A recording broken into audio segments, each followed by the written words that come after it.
صفحہ نمبر 29 تا 31۔ سردار عبدالمطلب کا مکان مہمانوں سے کچا کچ بھرا ہوا تھا۔ ابن عبداللہ کو تشریف لائے آج 7واں دن تھا اور قریش کی درینہ رسم کے مطابق آج عبدالمطلب نے اپنی قوم کو دعوت دی تھی کہ قوم ابن عبداللہ کو دیکھ لے اور اس نام کو سن لے جس کا اضافہ عبدالمطلب کے خاندان میں ہوا تھا۔ لیکن قریش کے اس اجتماع میں بھی انتشار کی ایک عجیب کیفیت دکھائی دیتی تھی۔ ایک جگہ پر جمع ہونے کے باوجود قسی کے نام لیوا چھوٹی چھوٹی ٹکڑیوں میں ایک دوسرے سے ہٹ کر بیٹھے ہوئے تھے۔ ہلکی دھیمی آواز فضا میں بھنبھنا رہی تھی اور کبھی کبھی ایک ٹکڑی دوسری ٹکڑی کی طرف تیکھی نظروں سے اس طرح دیکھ لیتی تھی گویا وہ اس اتحاد کے سرے سے ہی مخالف ہے۔ لیکن اس کے باوجود سردار عبدالمطلب کی شخصیت نے ان کے مخالف گروہوں کو ایک چھت کے نیچے جمع کر دیا تھا اور یہ اپنی خواہش کے خلاف اس چھت کے نیچے جمع ہونے پر مجبور ہو گئے تھے۔ حرس کی کنیزوں اور عبدالمطلب کے غلاموں نے مہمانوں کے سامنے سرید کے پیالے سلیقے سے چن دیے تھے۔ بکری کے شوربے میں بھیگی ہوئی شام کی گندم کی روٹیاں ہاشمی گھرانے کا خاص پکوان تھا، جس کی نقل عرب میں ہر جگہ ہوتی تھی لیکن جس کے ذائقے کو ابھی تک کوئی بھی نہیں پا سکا تھا، جس کو قحط کے زمانے میں مکہ کے نواح کے بادیہ نشینوں نے خوب کھایا تھا اور ہاشم کی تعریف میں قصیدے کہے تھے، اور جس سے جل کر امیہ نے قوم سے سخاوت اور بلند ہمتی کی صنعت حاصل کرنے کے لیے اپنے تہخانوں کے منہ کھول دیے تھے۔ لیکن اسراف کی حدیں گزر جانے کے باوجود ہاشم کی سخاوت کو چھونے میں ناکام رہا تھا۔ وہی سرید آج پھر ہاشم کے پوتے عبدالمطلب کے دسترخوان پر قرینے سے چنا گیا۔ اسی کو چکھنے کے لیے مکہ کی سرحدوں پر رہنے والے قریشی بھی عبداللہ کے یتیم کو دیکھنے کے لیے آ گئے تھے۔ لیکن قریشیوں کی اس عظیم اجتماع میں سرید کی موجودگی کے باوجود کچھ کمی سی محسوس کی جا رہی تھی۔ لوگ کن اکھیوں سے ایک دوسرے کو دیکھتے تھے، آنکھوں میں ایک دوسرے سے پوچھتے تھے، لیکن زبان ہلانے اور ذہن میں ابھرتے ہوئے سوالات کو ہونٹوں کی کمک پہنچانے کی جرت کسی کو بھی نہ ہو سکی۔ بالآخر چند سکوت کے بعد ابو سفیان بن حرب بن امیہ کی آواز سنائی دی۔ وہ اپنے والد سے پوچھ رہے تھے، ابا شراب نہیں ہے؟ ابو سفیان کے لڑکپن نے وہ بات کہہ دی جو جوان اور بوڑھے عبدالمطلب کے ادب کی وجہ سے نہیں پوچھ سکتے تھے، اور اس چھوٹے لڑکے کی بات نے گویا پورے قوم کی ترجمانی کی، اور حرب بن امیہ نے خاص روبدار انداز میں عبدالمطلب کے غلام سے مخاطب ہو کر کہا، شراب لاؤ۔ غلام خاموش ہو گیا۔ شراب کی کمی واقعی سب کو محسوس ہو رہی تھی۔ سردار قریش ایک نے جرت کی اور سردار عبدالمطلب جو ایک طرف کھڑے مہمان نوازی کا عقد ادا کر رہے تھے پلٹ کر دیکھا۔ انہوں نے خاموش نگاہوں سے اپنی قوم کی طرف دیکھا اور چند وقفے کے بعد کہا، آج کے دن شراب نہیں پی جائے گی۔ کیوں؟ ہاشمیوں نے ابن عبداللہ کی خوشی میں شراب اپنے اوپر حرام کر لی۔ نہیں حرب، سردار عبدالمطلب کی آواز گونج کر فضا پر چھا گئی۔ ہاشمیوں کے سرید کی داد اسی وقت دی جا سکتی ہے جب قوم حالت سکر میں نہ ہو، لیکن عمومی سرید کی لذتوں کو تو ہمیشہ سکر کی حاجت رہی ہے سردار قریش، کسی نے دور سے کہا اور پیالے میں انگلیاں ڈبو دیں۔ حرب کا چہرہ سرخ ہو گیا۔ ابو سفیان کا لڑکپن جوانی کے بانک پن کی نقل کرنے کے لیے نیمچے کی طرف لپک پڑا، لیکن حرب نے فوراً کہا، سرید تمہارے انتظار میں ہے بیٹا، ہاشمی سرید کی داد نہ دینا بخل ہوگا۔ ابو سفیان نے کریتی ہوئی سی سوالیہ نگاہ سے اپنے باپ کی طرف دیکھا اور چہرے کا جائزہ لینے کی کوشش کی۔ وہ اپنے باپ کے دل کی بات کو سمجھ لینا چاہتا تھا، لیکن حرب کی تیز چھوٹی چھوٹی سیاہ آنکھیں کوندے کی طرح اپنے بیٹے کی آنکھوں سے ٹکرائیں، جھکی، اٹھی، اور اس نے پدرانہ شفقت کے بھرپور لہجے میں کہا، وقت کی پہچان سب سے پہلی چیز ہوتی ہے بیٹا، تلوار اگر وقت سے پہلے نکل آئے تو بہادری کی علامت نہیں ہوا کرتی۔ ابو سفیان نے عجیب طرح کا منہ بنایا، اموی عزت و حشمت پر چوٹ کرنے والے کی طرف گھور کر دیکھا اور سرید کھانے میں مشغول ہو گیا۔ شاید اس کی یہ تلخیاں کافی دیر تک قائم رہتی، لیکن ہاشمی سرید کی لذت ہی مختلف تھی، اور وہ کوشش کے باوجود اپنے دل سے یہ کہے بغیر نہ رہ سکا کہ ہاشمی سرید کو واقعی سکر کی ضرورت نہیں ہوتی۔ صفحہ نمبر 31 تا 33۔ اسی سرید کی خوشبوئیں اوپر کے کمرے میں الگنی پر ٹنگے ہوئے کمبلوں کی اوٹ میں سے ابھر کر پورے کمرے کی فضا میں تیر رہی تھی، اور آمنہ بنت وہب اپنے پلنگ پر لیٹی ان خوشبوؤں کو اپنے ذہن کی گہرائیوں سے چکھ رہی تھی۔ مٹی کا پیالہ ان کے سرہانے ایک طاقچے میں رکھا ہوا تھا۔ اور بھاپ کی ہلکی پتلی لکیر بل کھاتی دھندلائی ہوئی ساکن فضا میں جیسے گڑتی چلی جا رہی تھی۔ برقا نے بڑا زور مارا تھا اور اپنی پوری ضد اور ہٹ درمی صرف کر دی تھی کہ مالکن حضور 7 دن سے کھجوروں، ستوں اور روغن زیتون سے اکتا گئی ہوں گی۔ ایک ہی طرح کا کھانا اور وہ بھی میٹھا اور مرغن یقیناً کام و دہن کو پریشان کر دیتا ہے، اس لیے انہیں سرید کے مسالوں سے منہ کا مزہ بدل لینا چاہیے اور تھوڑا بہت چکھ لینا چاہیے۔ لیکن مالکن جو اس عجیب ضدی کنیز کی اکثر ضدیں مان جایا کرتی تھی راضی نہ ہوئی۔ خوشامد، روٹ جانے اور پھر من جانے کے انداز اور بچوں کی طرح بکھر بکھر جانے کا ہر وہ حربہ جس سے برقا اکثر اپنی مالکن کو منا لیا کرتی تھی آج ناکام ہو گیا تھا، اور مالکن حضور کے تعمیل حکم میں برقا کو سرید کا پیالہ سرہانے کے طاقچے پر رکھ دینا پڑا تھا۔ مالکن حضور برقا کے جانے کے بعد دیوار کی طرف کروٹ کر کے لیٹ گئی تھیں، گویا اپنے آپ کو دیوار کی آغوش میں بکھرے ہوئے سایوں میں چھپا دینا چاہتی ہیں اور نہیں چاہتی کہ وہ خیالات جو اس خوشی کے موقع پر ان پر ہجوم کر لینا چاہتے ہیں انہیں یہاں تنہائی میں پا لیں اور ماضی کی ان تابناک محرابوں میں لے جائیں جو آمنہ بنت وہب سے ہمیشہ کے لیے اوجھل ہو گئی تھی، لیکن جنہیں آمنہ بنت وہب کسی بھی قیمت پر اپنے سے جدا کرنا نہیں چاہتی تھی۔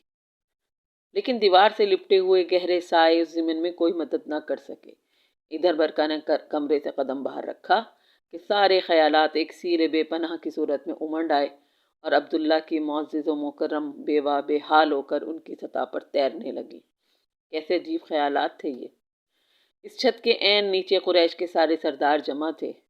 وہ قریشی بھی آئے تھے جنہوں نے خانہ جنگیوں نے مکے سے نکال دیا تھا، وہ بھی تھے جو ایک دوسرے کے خون کے پیاسے تھے، اور وہ بھی جن کی تلواریں مکہ اور قرب و جوار کے رہنے والوں کا تکیہ کلام تھی، اور وہ بھی جو اپنی روزمرہ کی روٹی کے لیے دوسرے کے محتاج تھے۔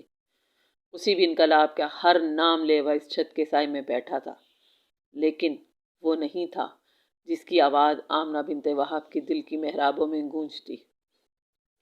ابا حضور خوش تھے۔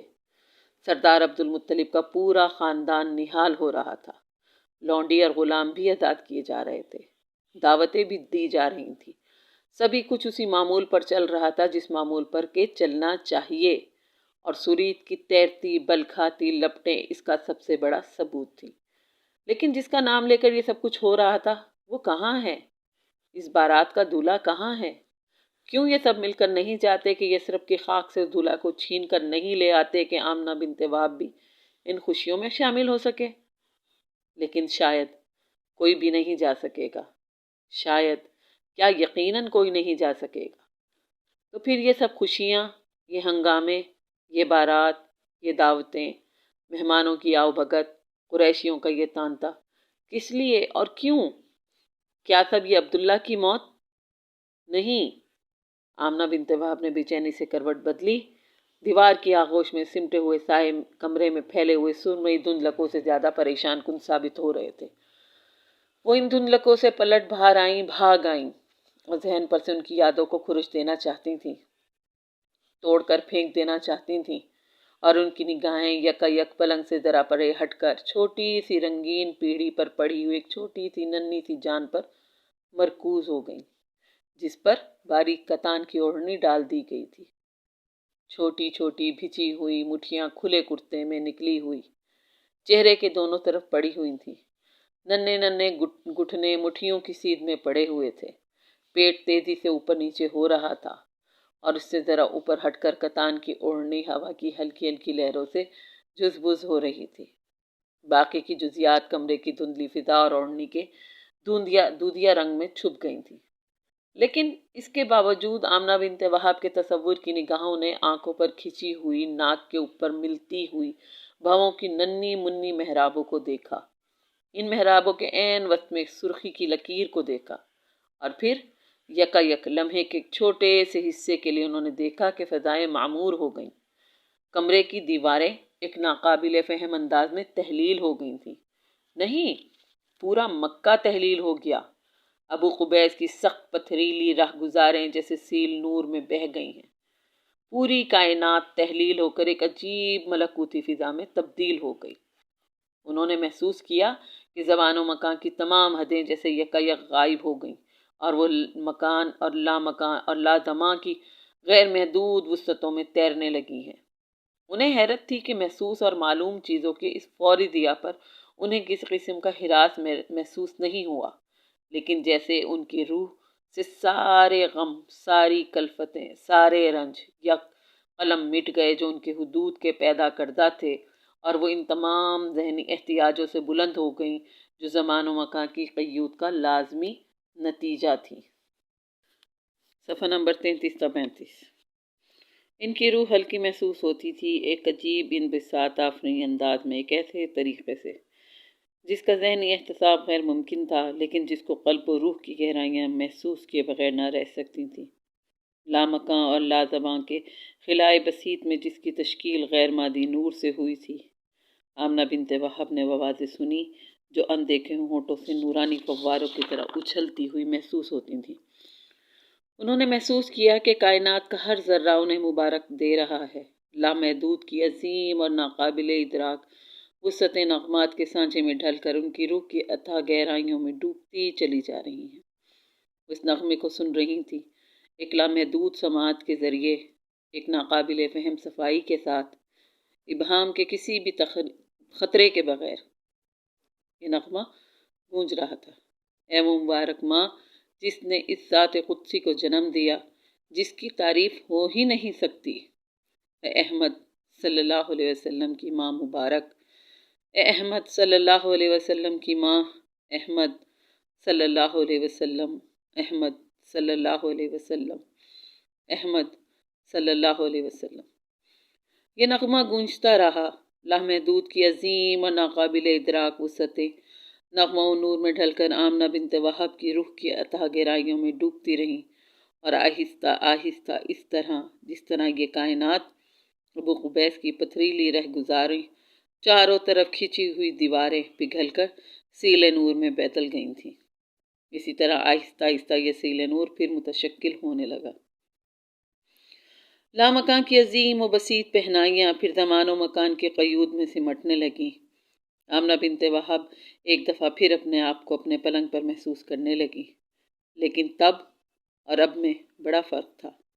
اب بنت وہب اجالے سے اندھیارے اور اندھیار سے اجالے میں پناہ لینے کے لیے مضطرب نہ تھیں۔ ان کے ہونٹ خود بخود ہل رہے تھے، اور انہوں نے یکایک چونک کر محسوس کیا کہ وہ اپنے آپ کو احمد صلی اللہ علیہ وسلم کی ماں کہہ رہی تھیں۔ احمد صلی اللہ علیہ وسلم، ابن عبداللہ کا نام احمد صلی اللہ علیہ وسلم، ان کے لخت جگر کا نام احمد صلی اللہ علیہ وسلم ہوگا، لیکن ابھی تک تو کوئی نام تجویز نہیں ہوا تھا۔ سردار قریش سے بچے کے چچاؤں نے جب بھی پوچھا، سردار نے یہی جواب دیا کہ ابھی تک کوئی نام ان کے ذہن میں نہیں آیا۔ بعض نے کعبے میں رکھے ہوئے دیوتاؤں کے ناموں پر کسی ایک کی تجویز پیش کی تھی جو بڑی سختی سے مسترد کر دی گئی۔ سردار قریش نے بلند آواز سے ایک طرح کی ڈانٹ پلا دی تھی کہ خبردار، کسی قسم کا کوئی نام نہ رکھا جائے۔ وہ کیا سوچ رہے تھے؟ اپنے پوتے کو کس نام سے پکارنا چاہتے تھے؟ اس کا کسی کو علم نہ تھا۔ تو پھر یہ عجیب و غریب نام احمد صلی اللہ علیہ وسلم، ان کی روح نے یہ نام کہاں سے سنا ہے؟ ان کی یہ سماعت نے لفظ کس نغمے سے اخذ کیا؟ نور و نغمے کا وہ کون سا ہنگامہ تھا جو لمحہ بھر ایک چھوٹے سے حصے کے لیے بپا ہوا، اور ان کی روح، ان کی ساری کائنات اس نام سے تر بتر ہو گئی۔ آمنہ بنت وہب نہ سمجھنے کے باوجود یہ جانتی تھیں کہ ان کے لخت جگر کا نام احمد صلی اللہ علیہ وسلم ہے۔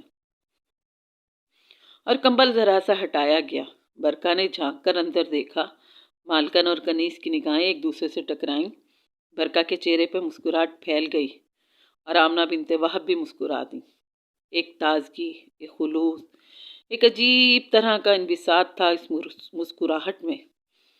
برکہ نے ان ساری چیزوں کو اپنے جسم کی ہر پور سے گویا چھو کر دیکھ لیا، اور مچل کر کمبل ہٹا کر اندر آ گئی۔ اس نے پیڑھی کی طرف ایک نظر ڈالی اور مالکن حضور کو مسکراتے دیکھتے ہوئے کہا، قوم اپنے سردار کو دیکھنا چاہتی ہے؟ اور آمنہ بنت وہب نے نہیں، بلکہ ان کے دل میں بیٹھی ہوئی کسی دوسری طاقت نے فوراً جواب دیا، لیکن سردار آرام فرما رہے ہیں۔ اور آمنہ بنت وہب اپنے ان الفاظ پر فوراً چونک سی گئیں۔ برکہ نے مالکن کے اس انداز میں دیکھ کر ہاتھ پیر نکالے، مگر قوم کو اس وقت سردار کی ضرورت ہے اور ضرورت کے وقت آرام تج دیا جاتا ہے۔ وہ لپک کر آگے بڑھی اور کتان کا ہلکا پردہ اٹھا دیا گیا۔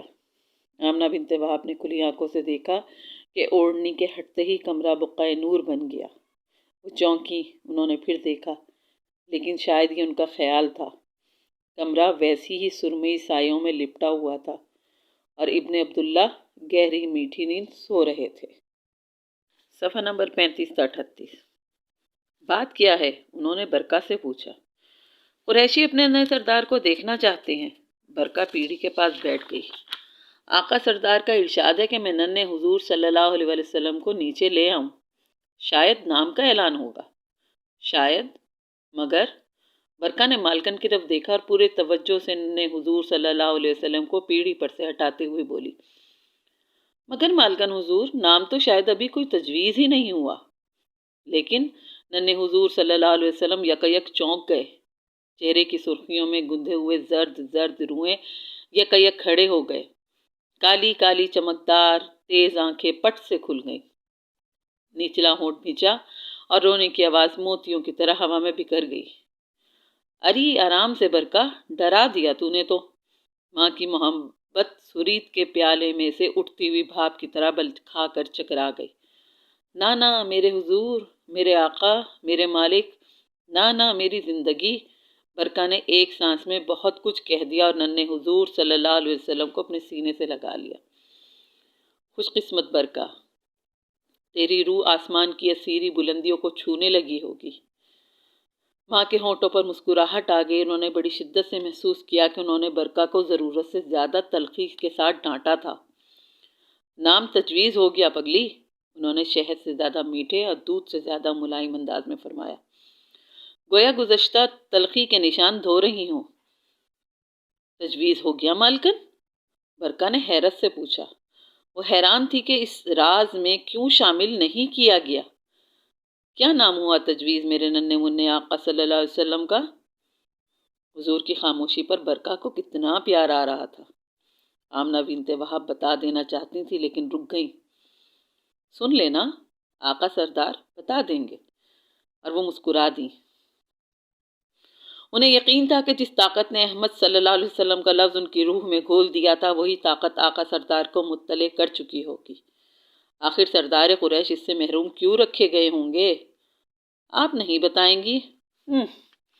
اچھا، ہم بھی دیکھتے ہیں۔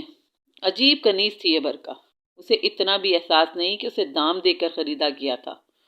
اس کی اس بے حسی پر مالکن کو پیار آ گیا اور وہ کھلکھلا کر ہنس پڑی۔ برقع، سردار قریش کی آواز سیڑھیوں کی محرابوں سے ٹکرائی۔ اری جا پگلی، مالکن نے ہنستے ہوئے کہا، سردار آقا ناراض ہوں گے۔ اور برقع جلدی سے جلدی۔ بھاری کمبل پھر اپنی جگہ پر آ کر ساکت ہو گیا۔ برقع کے ننگے پیروں کی ہلکی آواز دور ہٹتی چلی گئی۔ آمنہ بنت وہب نے جسمانی آنکھوں سے نہیں، دل کی آنکھوں سے دیکھا۔ وہ اس ساری کائنات کو اپنی چھوٹی چھوٹی باہوں میں سمیٹے کمرے میں سے گزر گئی اور دروازے میں سے نکلتی چلی گئی اور سیڑھیوں پر سے اترنے لگی۔ پھر وہ خود یکایک نہ جانے کیوں پلنگ پر سے اٹھ گئیں۔ ان کے کانوں کے پردوں پر خون سنسنایا۔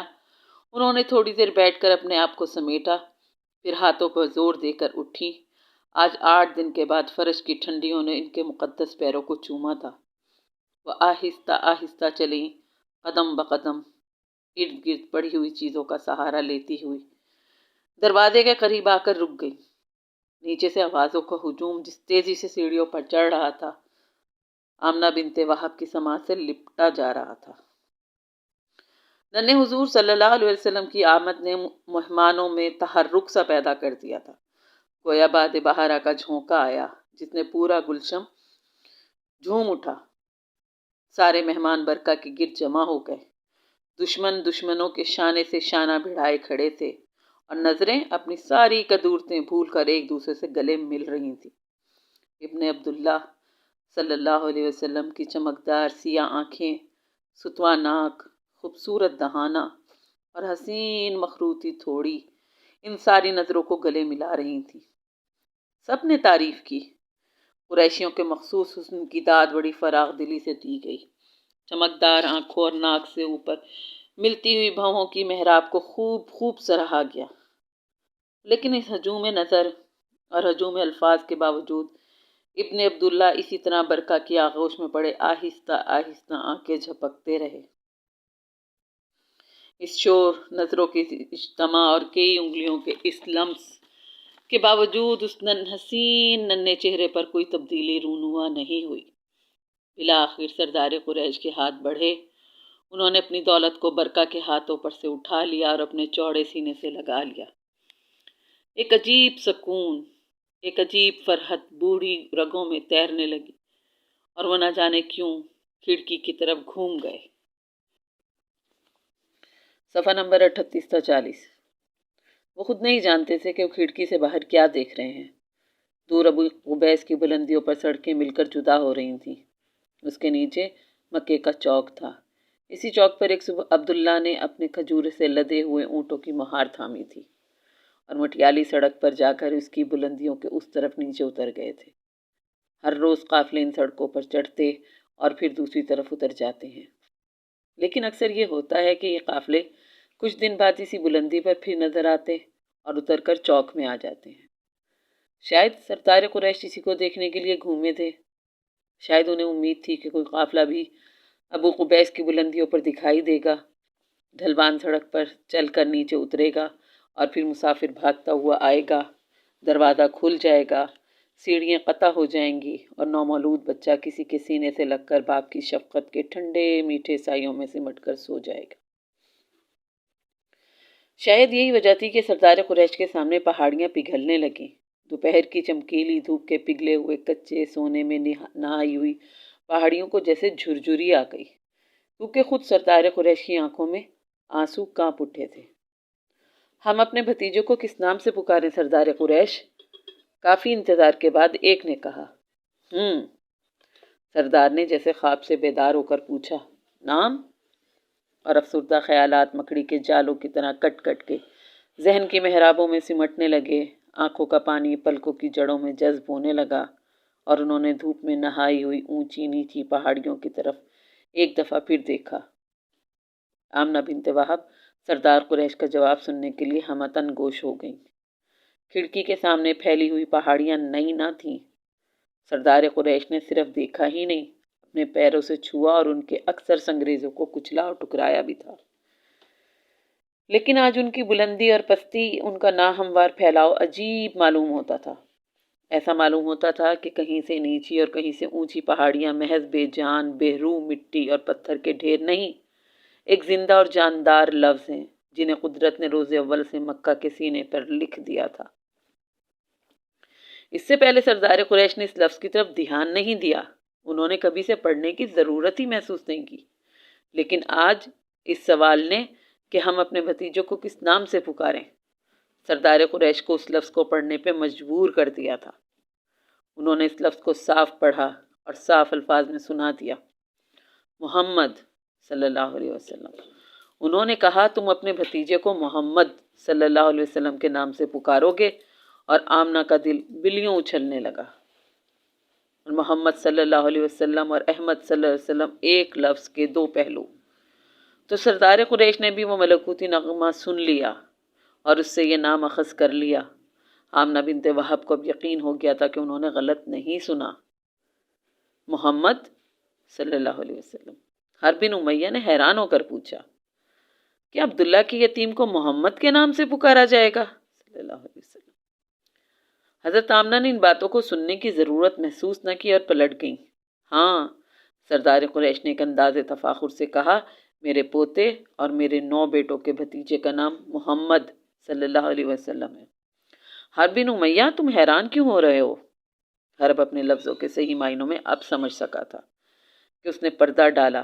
نام تو بہت اچھا ہے، میں صرف اس لیے حیران ہو رہا ہوں کہ قریش میں بھی یہ نام کبھی سننے میں نہیں آیا۔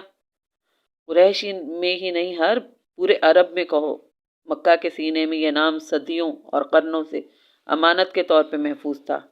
آج مکہ اپنی امانت سے سبکدوش ہو رہا ہے۔ سردار قریش کے الفاظ کھوکھلے معلوم نہیں ہوتے تھے، ان میں ابو قبیس کی عظمت اور چڑھتی دھوپ کا جلال تھا۔